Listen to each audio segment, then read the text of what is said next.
Hi everyone and welcome back. It's Mindy with Mindy Egan Design for Pink and Main, and today I'm showing you 3 gorgeous cards that I created. I was very inspired by some videos I've been watching lately from Jennifer McGuire and Kelly Latevola.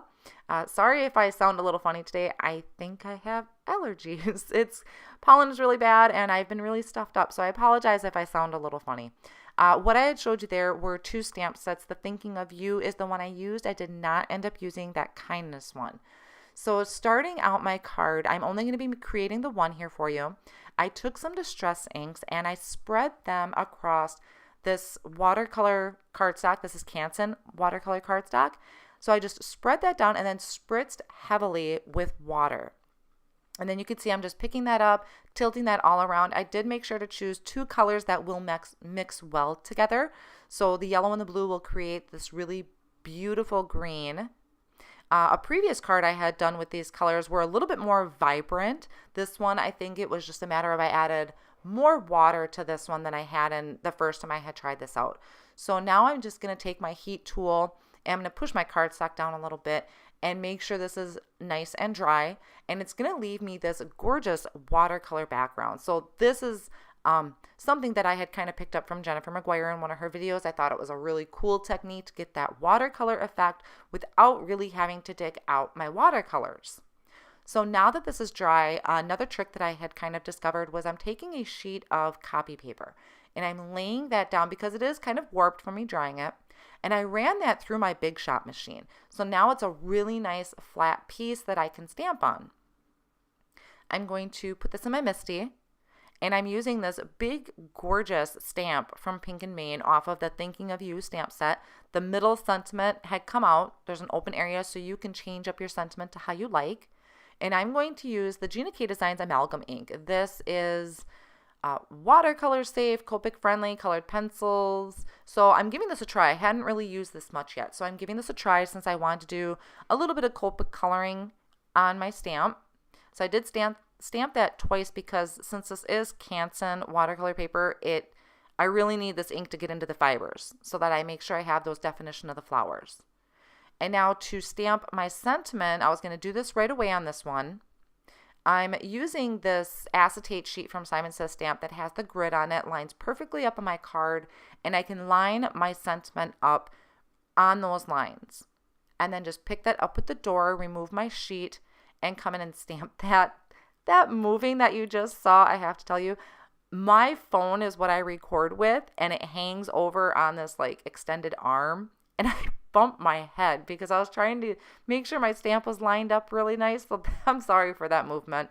It didn't give me a headache, thank goodness. Now I'm going to come in with some cool grays, and I just want to give this flower some definition to kind of make it pop off of the card a little bit more. So I'm coming in with the cool grays.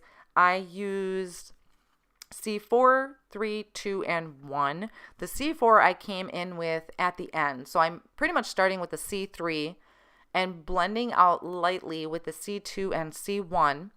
And I'm not doing any fancy shadowing here. I'm just coming in from the centers, going out towards the edges. I'm not going all the way to the edges because I wanted to keep my color there from the background. And then once I have that kind of blended nicely, I'm going to come in with the C4 and just add some flicks in there for a little bit more definition. So I'm doing that on both the top and bottom portion, the blue and the yellow. And I just think this was a really cool technique to have that pop off the card. And this was actually something I picked up off of watching a video from Kelly Latevola. For some reason, I am totally tongue-tied today. So I'll just finish this up. And I did it on a little bit of the flowers, the leaves, around the edges. And I love this technique. I think this card actually came together really quick. So this is something really fun to do to still incorporate copic coloring with the watercolor backgrounds. Now, once I have that finished up, when I had stamped that Thinking of You sentiment, there was something on my stamp that kind of made some marks.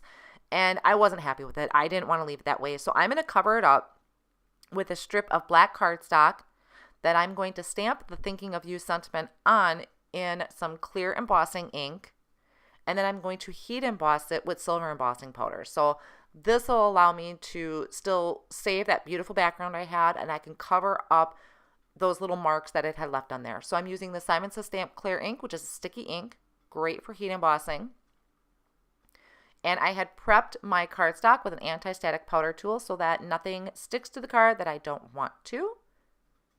And the silver embossing powder that is sprinkled on and dusted off, and heat up with my heat tool. And this came out so gorgeous. I actually, once I put all these cards next to each other, I liked this one actually the best.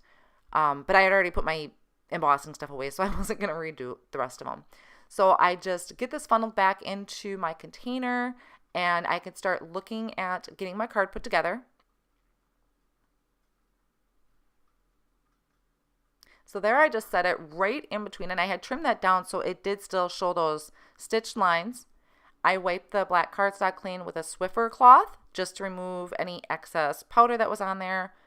And I just really like how that black cardstock came out in there. So I'm just going to go right ahead and attach this to a card base. This card is pretty much almost done.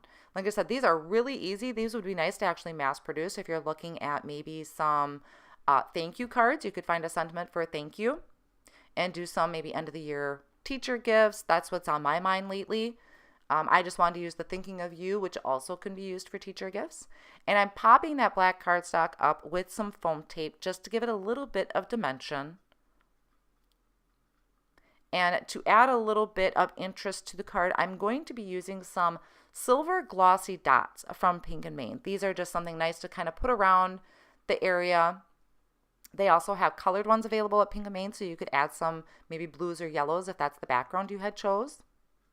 So I just randomly placed those around the flower, and that finishes off this card. Now I do have a few other cards, like I said, some backgrounds that I had played with previously, and I'm just going to finish them off by stamping the sentiments in the middle. So here you can see I have a red and orange. I had actually used Festive Berries and I believe Fossilized Amber, and those two colors, once it was wet, they mixed together and created this orange. So this is a really gorgeous, vibrant background.